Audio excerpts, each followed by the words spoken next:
Welcome to Rooted and Rising, a soulful podcast hosted by Dr. Cheri and Ellice Boone. Join the conversation as Dr. Cheri and Ellice explore the transformative power of holistic healing from the inside out. Together, they guide listeners through the deep work of reconnecting with their roots, uncovering the unconscious wounds that shape us, and rising into the fullness of our higher selves. So please, welcome the hosts of Rooted and Rising, Dr. Cheri and Ellice Boone.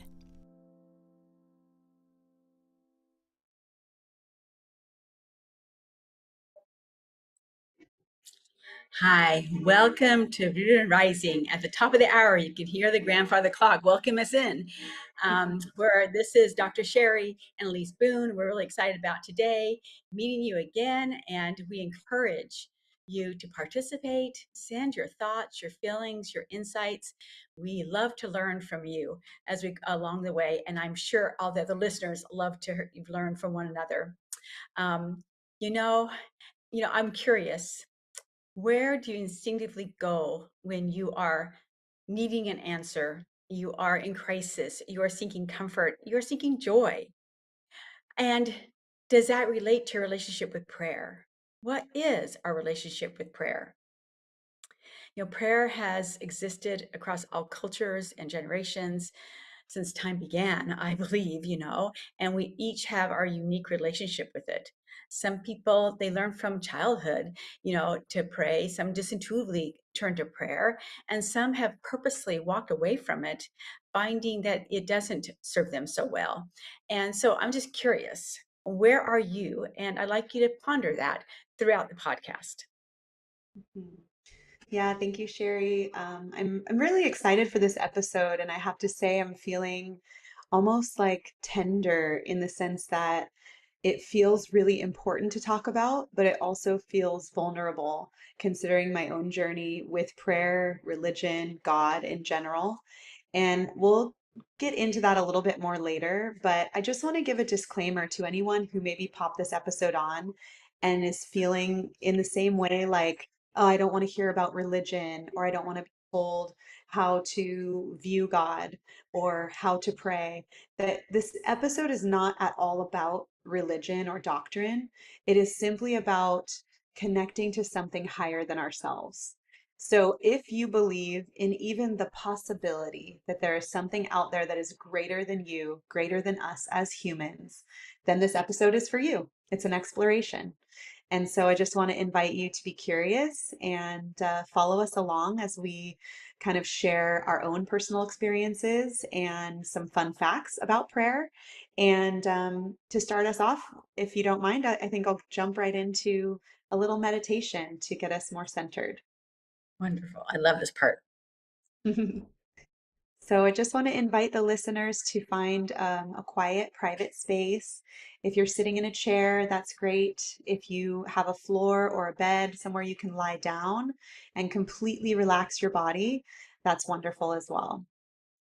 So just take a moment here to close the eyes and get settled in your space. And as always, we're going to drop into our body by focusing our attention on our breath. Noticing how your breath is going in and out, the rise and the fall of your chest. Just being aware of this natural rhythm that exists every moment of every day that you are alive. Drawing in maybe a deeper breath through the nose and an exhale through the mouth. And again here, a deep breath in through the nose and a long, slow exhale through the mouth. Allowing your shoulders to soften, allowing the jaw to unclench, and allowing yourself to sink just a little bit deeper into your chair or the floor. Another deep breath in here through the nose, sending your body a signal as you slow down that exhale through the mouth that you are in a safe place. And now I'd like you to just imagine anything that feels heavy on you, any weight that you're carrying, whether that's emotional, even physically sore muscles, aches, pains that you're experiencing in your body. Just kind of do a summary of those things that feel heavy or burdensome. And imagine, if you could, for just the next few moments, that you don't have to hold the weight of these things on your own. Imagine that someone can come and lift that weight from you, relieve that pain, and just allow you to feel lighter.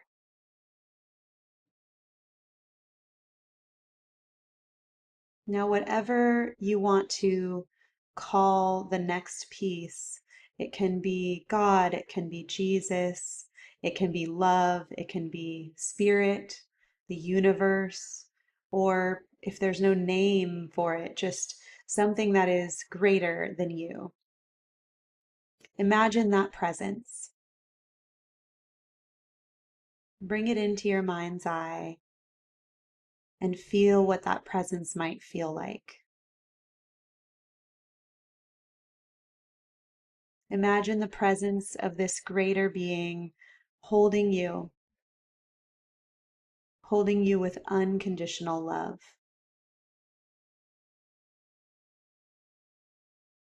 And now, if you have the presence of this being outside yourself, this thing that is greater than you, and you believed that you had the next few moments to say anything and you would be heard, deeply heard, what would you want to say?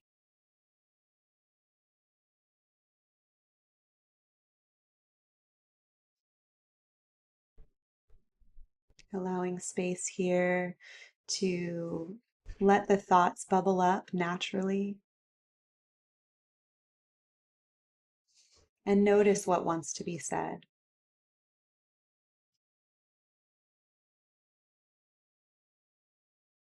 And now taking a deep breath in again through the nose. Maybe an audible exhale through the mouth. Just taking a moment here to appreciate the fact that a prayer can be as simple as a word or a couple of words. Thank you. Guide me. Help me. Those words are prayers. And just taking a moment to feel your body in this moment. Noticing any subtle shifts or changes. And taking another deep breath in through the nose and out through the mouth to just savor these last few moments. And when you feel good and ready, slowly flutter the eyes open, taking your time to come back to the space. Thank you so much, listeners, for taking just a moment to yourself. And maybe it's the first time you're checking in to what that being, that outside something greater than you might feel like. Or maybe this is a practice and something that you do every day is pray. No matter where you are, I hope it was nice to take just a moment to be with yourself, with your breath, and be in the presence of something bigger than you. Beautiful, Elise. Again, always beautiful, and so much. It takes me to so many different places, and so I really appreciate that one. Just I'm relaxed, and feel centered and focused. And I think it's important to be present with you all. The other is, I was able to reflect on, it was like different images coming past of all the different types of prayer and situations that I have found myself in. And that, they're, from the beginnings of when I learned to pray to learning from others what prayer brings to them, and the connectedness of that prayer can create for, I think, the world. And there are so many studies about prayer, about the power of prayer, especially community prayer, and the selflessness of prayer, and how that selfless act can create miracles for others, even when we don't know the story of the miracle that happened. And so I kind of reflect on personal stories that people have shared with me, how prayer changed their life, and also the perspective of who they are. And I feel like for me, prayer is such a humbling experience. It can remind me, like together, like how small I am. I am that little grain of sand, that drop in the ocean, and how large that is, how magnificent, miraculous that is in being one, and that oneness I can feel in prayer, like the oneness of the ocean, the oneness of the sand, that is like happens inside me simultaneously. It's just like I can't explain it. So that's where your meditation took me. So I appreciate that, because I don't Mm. think I've really reflected on all that in a very long time. That's so beautiful. I feel you deeply when you said you're that tiny grain of sand in this humble way, and yet expansive because you feel connected to everything else. And isn't that a beautiful thing to have happen simultaneously? What a miracle in itself to feel both at once. It's almost contradicting. And yet that is how powerful prayer can feel for people. And I have experienced similar things myself, and it's really beautiful to feel that. And at some points when we come to prayer, it can feel, a lot of times for people, like this desperate moment of need or despair or confusion. But one thing I found for myself recently is coming to prayer in moments of beauty and gratitude have been just as powerful and given me so much more. Like that feeling inside of me can just expand so much bigger. And maybe that is the connection to something outside of me. So I'm not just having this feeling here, it's out here now. And that's pretty magical. And Um, I think more magical and almost more powerful than we recognize.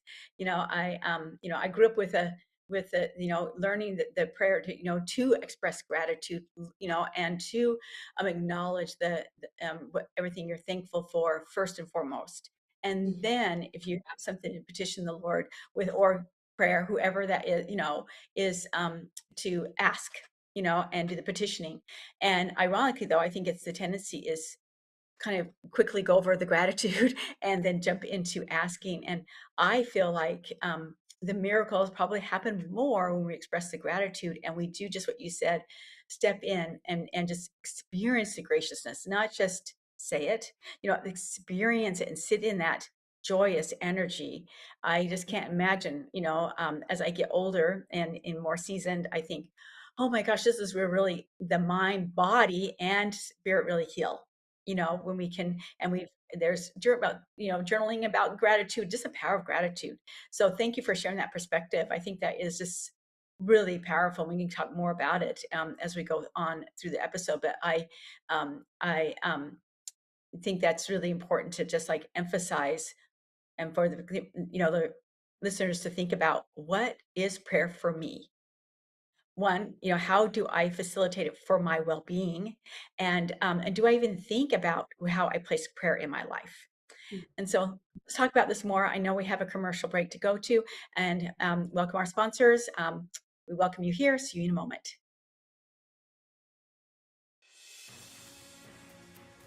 Mike Zorich, a three-time California state champion in Greco-Roman wrestling at 114 pounds. Mike, blind since birth, was born in Hartford, Connecticut. He was a six-time national placer, including 2 seconds, 2/3, and 2/4. He also won the Veterans Folk-Style Wrestling twice at 152 pounds. In all these tournaments, he was the only blind competitor. Nancy Zorick, a creative spirit whose talents have taken her to the stage and into galleries and exhibitions in several states. Her father, a commercial artist who shared his instruments with his daughter and helped her fine-tune her natural abilities, influenced her decision to follow in his footsteps. Ms. Zorick has enjoyed a fruitful career doing what she loves. Listen Saturday mornings at 12 Eastern for the Nancy and Mike Show for heartwarming stories and interesting talk. Are you struggling to care for elderly parents or a spouse? Do you wonder if being a caregiver is making you sick? Are you worried about taking time off work to care for elderly parents and balance work, life, and caregiving? Has caregiving become exhausting and emotionally draining? Are you an aging adult who wants to remain independent, but you're not sure how? I'm Pamela D. Wilson. Join me for the Caring Generation radio show for caregivers and aging adults, Wednesday evenings, 6 Pacific, 7 Mountain, 8 Central, and 9 Eastern, where I answer these questions and share tips for managing stress, family relationships, health, well-being, and more. Podcasts and transcripts of the Caring Generation are on my website, PamelaDWilson.com, plus my caregiving library, online caregiver support programs, and programs for corporations interested in supporting working caregivers. Help, hope, and support for caregivers is here on the Caring Generation and PamelaDWilson.com. Hi, welcome back to Rooted and Rising. You're here with Elise Boone and Dr. Cheri, and we are talking about prayer. Dr. Cheri, you mentioned before that, and I know a little bit about your story growing up and what your experience was as a child, but I would love for you to share with the listeners because we have such a different story, each of us, and yet we've kind of come back to a very similar place in life after all these years. So anything that feels important for you to share with the audience about how prayer has changed for you over the years, what it was like for you as a child, and where you're at now would be really wonderful to hear. Yeah, I've contemplated on this since we thought about doing this episode, and I've my whole life I've known prayer, and I don't even remember exactly where I learned to pray. I am assuming I learned it at attending church, because of understanding, praying with gratitude. I've always prayed to God, to Heavenly Father, and I've always ended in the name of Jesus Christ and my Savior, and that is my focus. And just so if I don't say universe or source, that you understand where my upbringing is coming from, and cause also my focus with prayer, and it's always been a very sweet place for me. But I know that growing up, I don't think I didn't learn in the home. We would bless meals, and but really that was the prayer. It'd be gratitude for the food, which is really important. I think blessing food really changes the food molecules, and it really does create healthiness for us. But and I also, probably like I said in the in the beginning, is I know I leaned into petitionary prayer. I think my prayers are probably more immature. I would go to, and when I needed help, not going to going to prayer when you need help. I still do that. It's not like I don't have petitionary prayers, but I'm more cognizant now of what prayer is really about. And I do think it's like opens the veil, and I feel like it's where I become, I have a oneness, with my God, and I have a oneness with my oneness. If that makes sense. I feel like that's where my spirit connects with God's spirit, and we become one. And they would, and I can gain the wisdom that I need. And if I look back, I have had a lot of miracles in my life.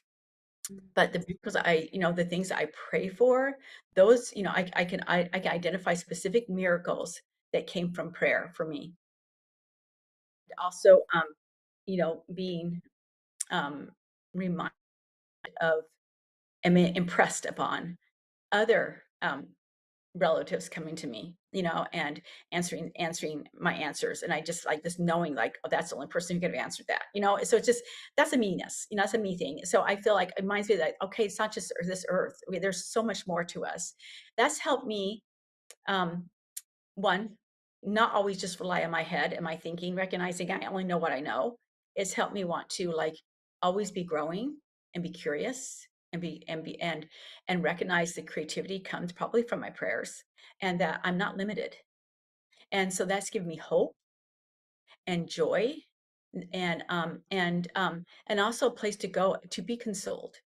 When I can quiet down in my most devastated places, I can I just feel this comfort. Sometimes they say it's a burning in the bosom. It's a, to me it's just this warmth and almost like in my head, my brain expands. I don't even have to, it's like a balloon, and it's like, okay, there's more to this. Even if I don't know what the answer is, if I don't feel like I got anywhere, I know there's more. And that probably is hope. And that I had to be very careful that I am holding myself accountable. So I feel like that part has matured me, and that's come from prayer.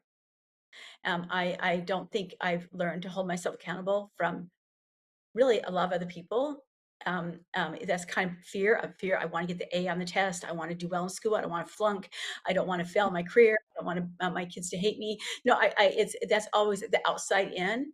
But this is like more of holding myself accountable of um, where do I play a part in all my situations? And it slowed me Mm, down, slows me down, and it makes me breathe and remember I am, what am I here for? And that is to love.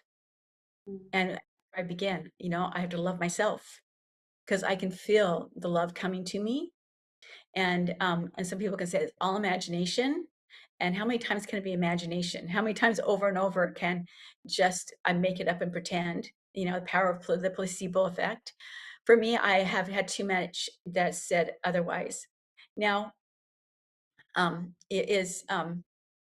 I feel like with my being a wife and a mother, um, I've had my kids come to me and share with me that they have walked in on me and when I've prayed, and that has taught them the importance of prayer in their life.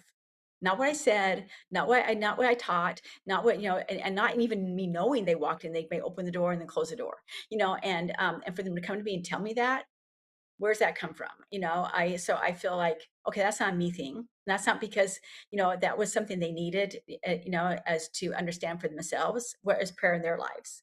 And I mm, just thankful we can talk about that kind of stuff and expand on it because I can learn from them as well. I'm always learning, like I've learned from you at least. There's so many different avenues.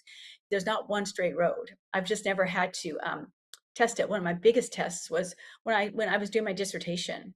Again, my dissertation was on hypnotherapy and Mormonism. They both seemed to contradictory. And my reader was very, very skilled in all religions and had actually lived abroad, and lived in these different countries of different faiths. And so he had a great knowledge base, and he was able to call me out and said, you need, you're not talking about contemplative prayer, which really is hypnotherapy. And mm, it woke me up, and I had like really do a deep dive, and then here I was in my, I was seasoned. I was your age, maybe no, no, maybe younger, little 30s. It's like, oh my gosh, have I been mhm, doing just missionary prayer, and do I not know who I'm praying to and what prayer is all about and what oneness is all about? I just thought I knew, and there are now, and there really, and to be fair to myself, there's a lot of experiences I did a lot of contemplative prayer and and gain knowledge and direction. I just didn't give it credit or recognize the power of it. And he woke me up. And so I'm indebted to that. And I've had others say, are you listening as much as you're talking in your prayer? I've had other guides and leaders that I feel like mentors that have taught me that. And so that's why I say it's so humbling, because we're always ever learning our relationship with prayer. mhm. So that's my story. No, it's beautiful.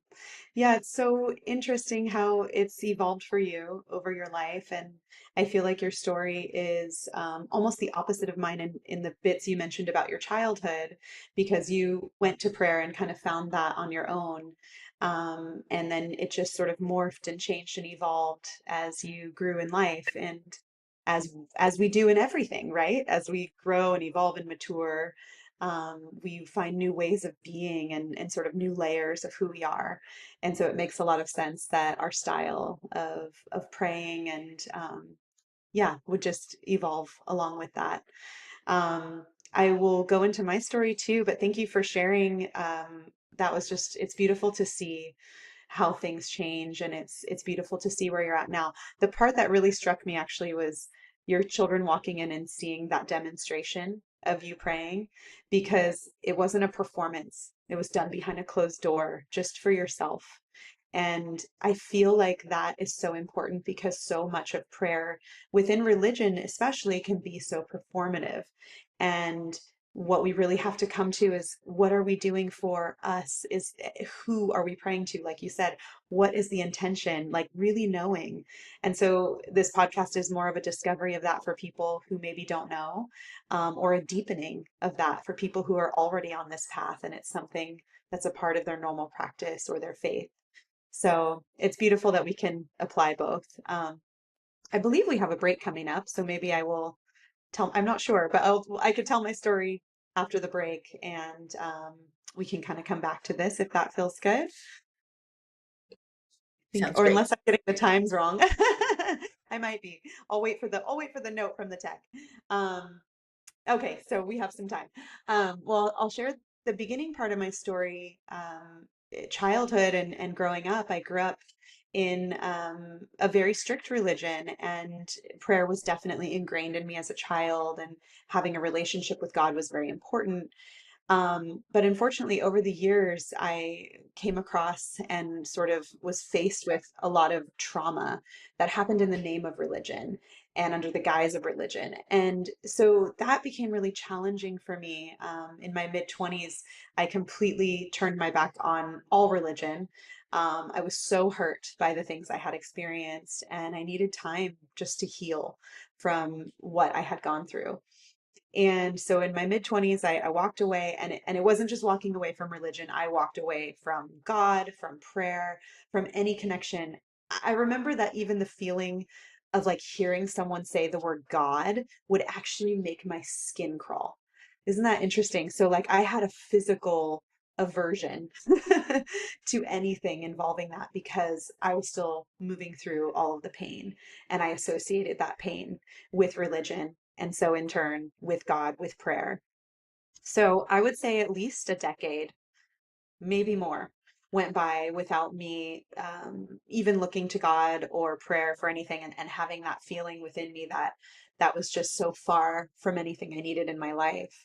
And in a way, looking back, I see the beauty in what happened, because while I may have turned my back on that tool of prayer and that connection to something higher than myself, I did find my intuition. And that was something that I hadn't been in touch with before. And so it led me back to finding my inner voice and trusting that inner voice for the first time.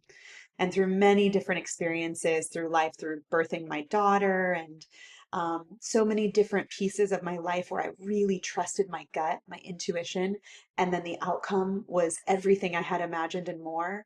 I started to learn that this inner voice I had was trustworthy, and I started to build a relationship with myself. And so I think I needed to do that first. And I also needed to heal those parts of me that were so broken from religion and from the trauma I had gone through.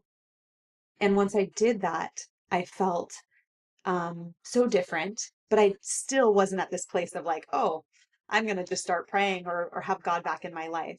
Um, it was years and years of living that life of being in tune with myself and feeling somewhat complete, until I got to a place where I felt like there was something missing.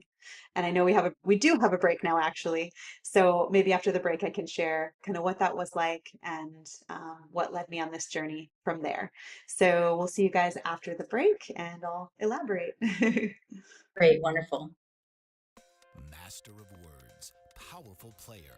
What life-changing words can Dr. Janet Smith Warfield pull out of her magical toolbox that just might mysteriously open a door you never knew was there? A door to free yourself from fear forever. Transform your rage into right action. Release your guilt. Position you into a life of freedom, purpose, passion, power, and peace. All quite suddenly, unexpectedly, and almost miraculously, with no effort on your part. Join Dr. Janet on Dancing with Words, Dancing with Wisdom, as she and her guests show you how words map our experiences, immersing you in a sound bath that relaxes your muscles, opens your mind, and supports you in co-creating your extraordinary life.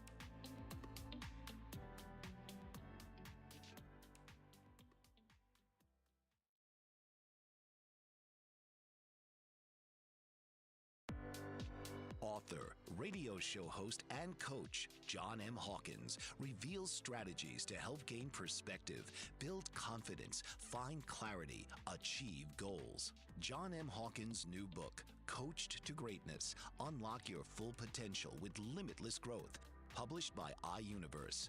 Hawkins reveals strategies to help readers accomplish more. He believes the book can coach them to greatness. Hawkins says that the best athletes get to the top of their sport with the help of coaches, mentors, and others. He shares guidance that helps readers reflect on what motivates them, rediscover and assess their core values, philosophies, and competencies, find settings that allow them to be the most productive, and track their progress towards accomplishing goals.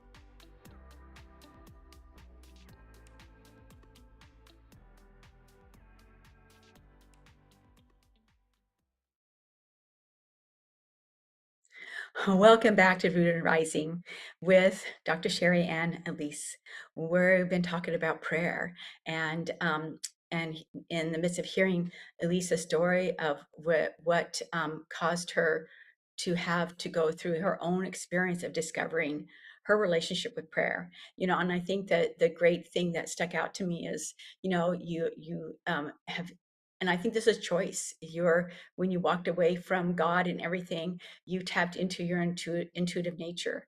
And as I reflected on that, I thought, it's you grew up and it sounds like religion was really prominent, and you can express on that.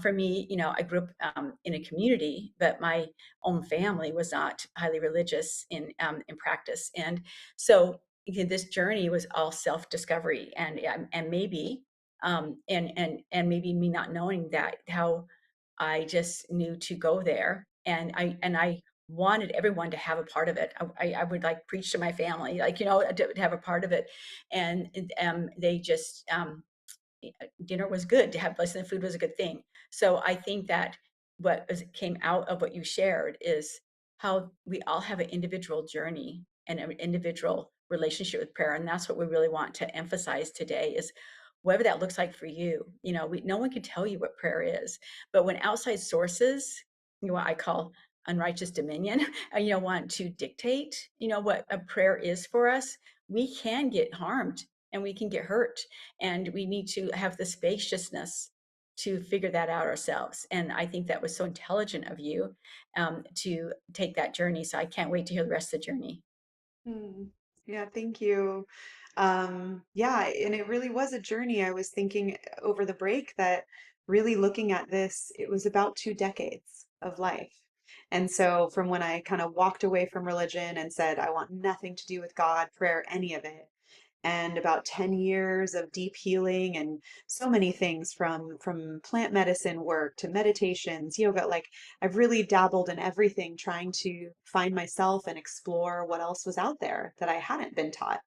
And in ways I was getting to know myself for the first time. And so I think that time was absolutely necessary. And while I had sort of like built what I would say was like this very strong concrete wall around my heart, I think after that 10 years of healing, there started to be like an opening where little moments in my life where I would feel something bigger than me, I would feel a block being removed from that wall around my heart. And that took years.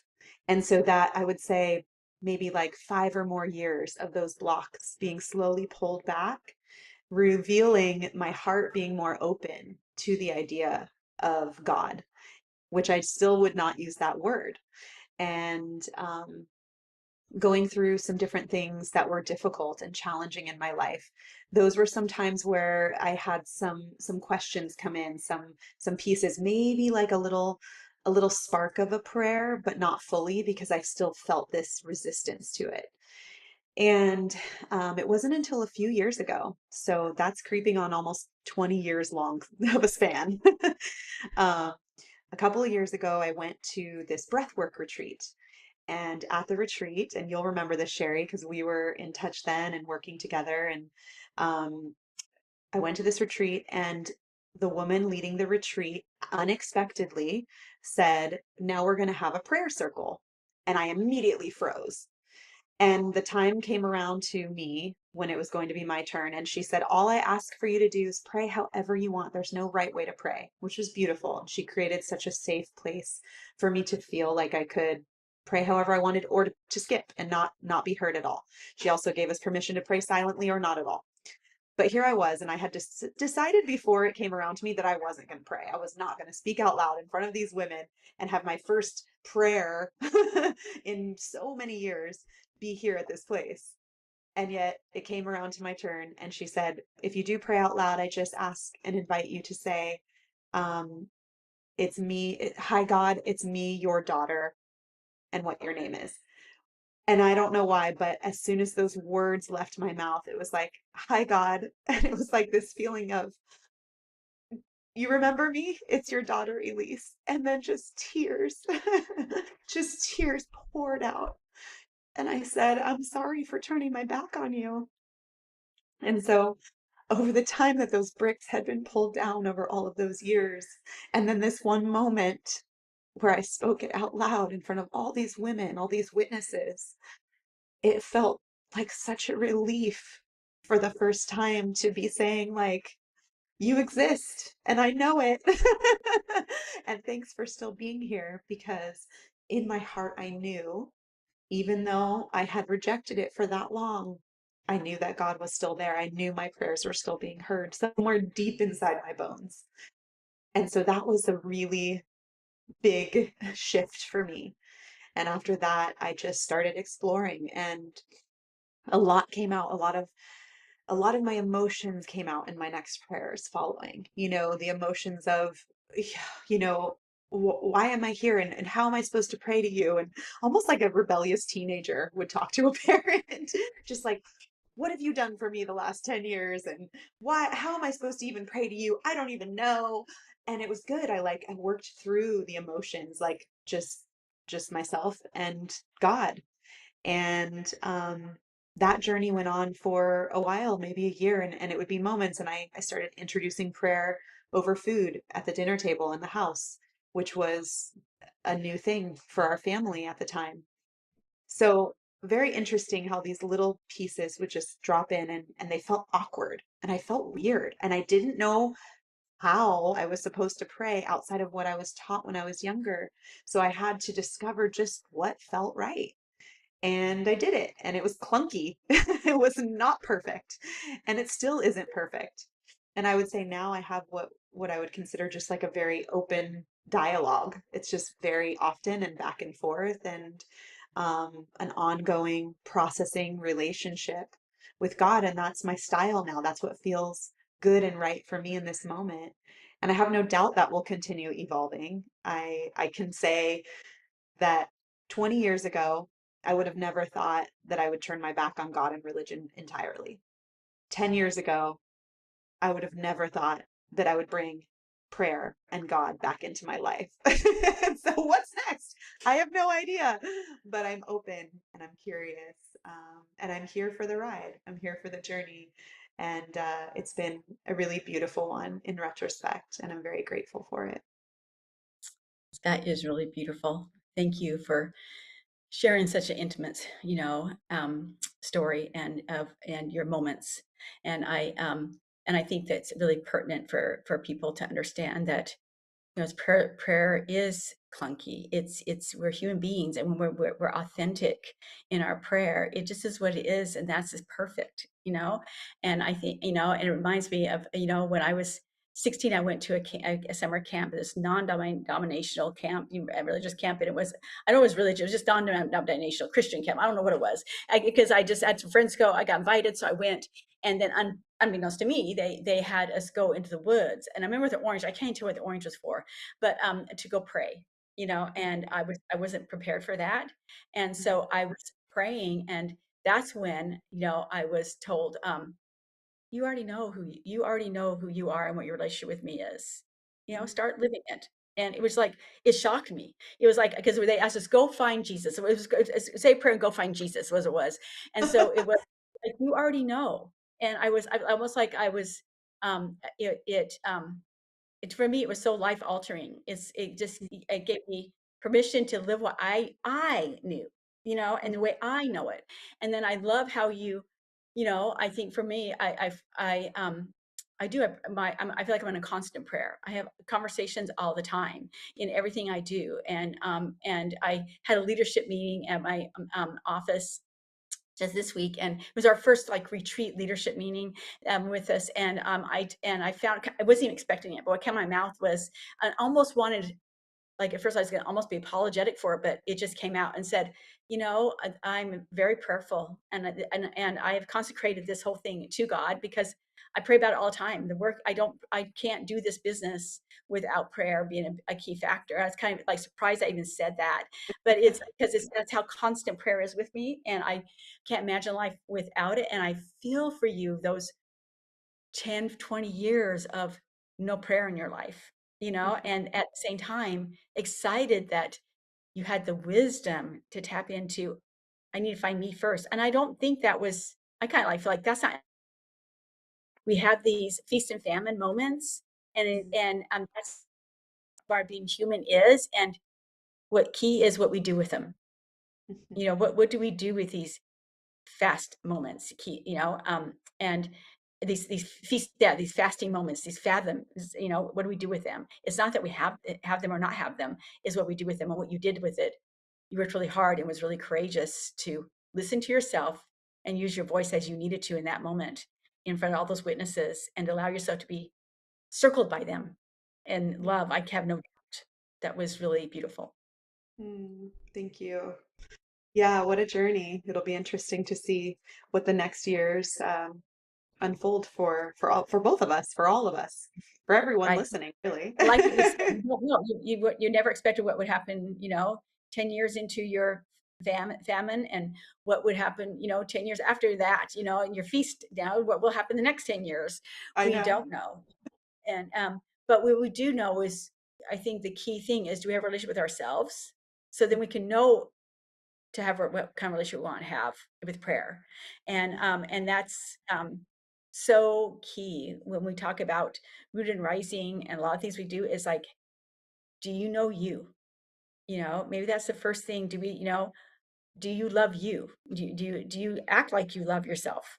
And because then we can maybe know, we can listen to ourselves and truly have the courage that you did, to circle back around if that's what we're called to do. Yeah. I think back actually as you said that, and I remember my first plant medicine journey that I went on during that time. I actually, my intention going into it was, if God is real, I want to meet him. And what's interesting is what actually happened in the journey is I met myself in my darkest place, and I had to lift myself up. And the lesson, that it's of course such a long story, but to sort of summarize it, my lesson in that journey was that I was capable of giving unconditional love to myself. And that's where I needed to start. And so here I was, like, I'm like, I want to meet God. Show yourself to me, God.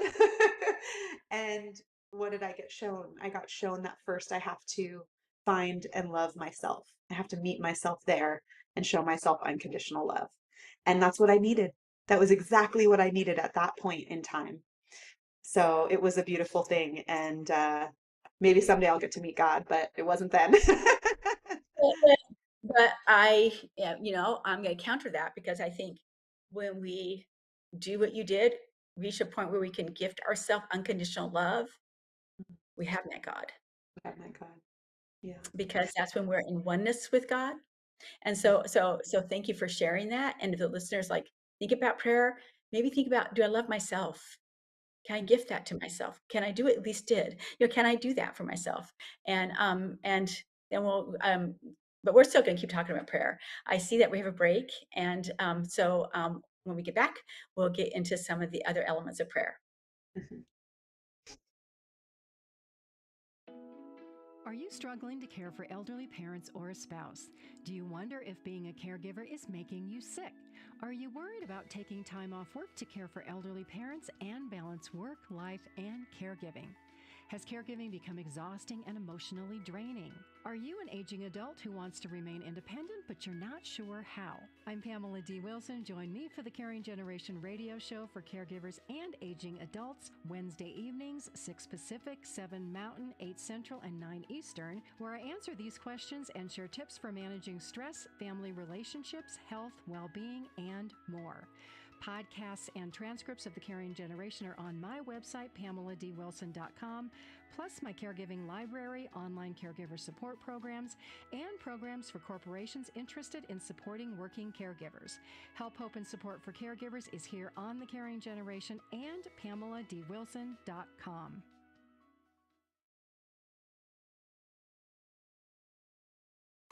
Master of words, powerful player.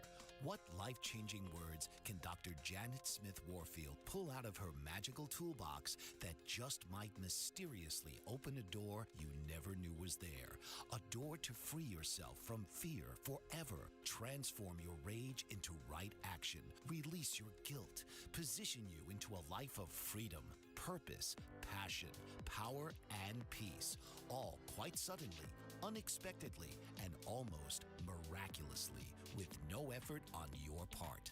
Join Dr. Janet on Dancing with Words, Dancing with Wisdom, as she and her guests show you how words map our experiences, immersing you in a sound bath that relaxes your muscles, opens your mind, and supports you in co-creating your extraordinary life.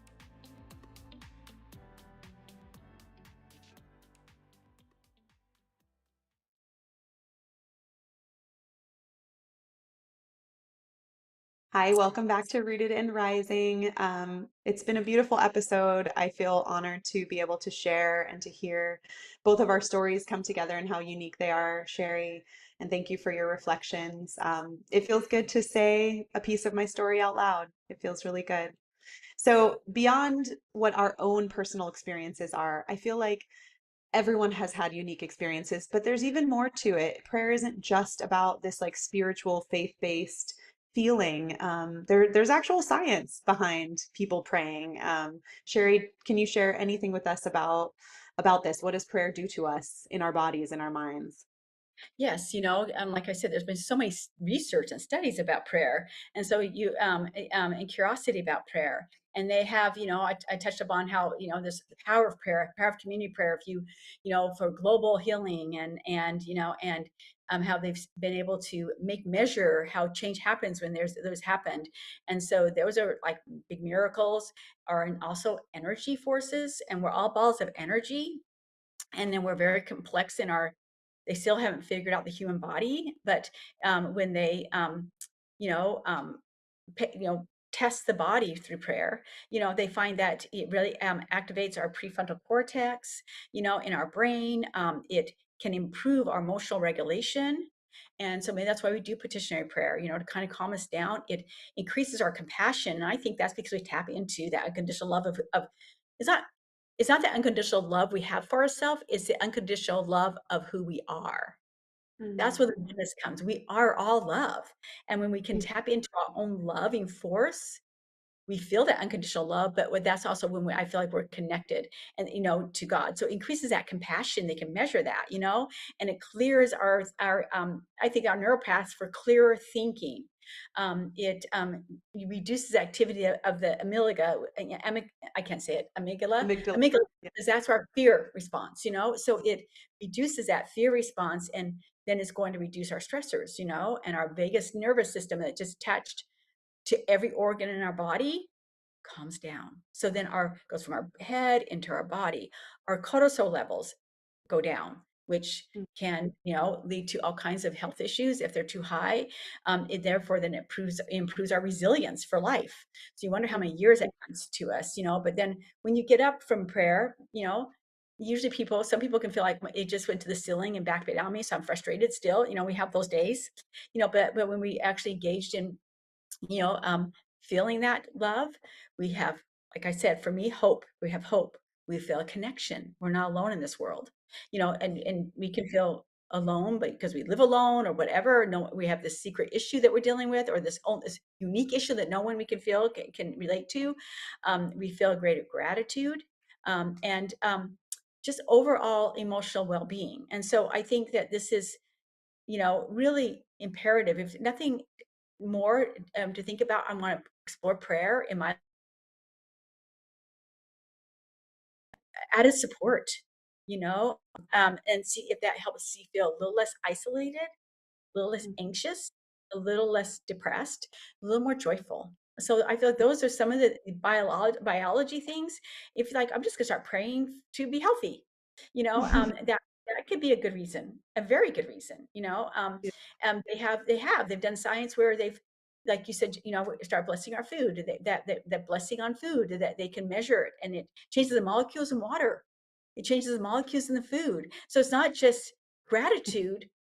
We are doing the same thing to these elements and nutrition as we do in for our bodies and our soul. So it's a pretty miraculous thing if we think about it. If we take away, how we're conditioned maybe and raised to about prayer.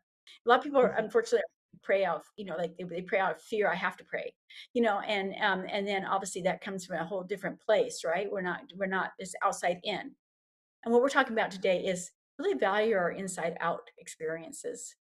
They're powerful, and the diversity of it is important. We weren't born to be clones of one another. It's purposeful that we all have different experiences, and every experience is a lesson. Like you said, at least I wouldn't change anything in my journey that I went through. That is significant. That is important. I wish everyone stop and reflect on that, because regret is such a big thing in today's world. I feel like regret comes up more than ever. People regret this, they regret that. Because the world is small, they regret way too much. So that is some of the things that we can offer. So I like to leave with that. Think of your love. There's nothing to regret. Look for the lessons. Embrace what tomorrow has to bring. Mm-hmm. Thank you so much. There's so much proof, evidence of the changes. It's just like any other tool that we talk about on this podcast. We've talked about breath work, we've talked about plant medicines, we've talked about all different types of healing modalities, journaling. All of these things do have actual science behind them, that they change our biology, they change our mental state, time in nature. All of these things have power. And recently, someone asked me about prayer. I've been having a lot of these conversations lately. And what I said surprised me. I said, oh yeah, after all the things that I practice, the breath work and the meditation and the manifesting and the journaling and all of those things, the most powerful tool I have in my toolkit is 100% prayer. And then I kind of took a step back after I said it, because it actually surprised me. And that was the truth. And I definitely feel that. And I've been feeling it ever since those words came out of my mouth. So, all right, listeners, we want to leave you with some journal prompts to perhaps go deeper here. Just a couple. If you, let's see, here they are. Oh, here they are. Okay. How might my life be changed if I believe I was deeply supported? Is there anything blocking me from prayer? And what would prayer look like if I released the idea that there is a right way to do it? So that's it for now. Until next time, stay rooted And keep rising. This has been Rooted and Rising with hosts Dr. Cheri and Ellice Boone. Through honest conversation, clinical insight, and creative reflection, Dr. Cheri and Ellice will empower you to reclaim your voice, your vitality, and your vision. This podcast is not about quick fixes. It's a return to deep knowing, gentle unraveling, and lifelong integration. Tune in each week, Wednesdays, 12 noon Eastern.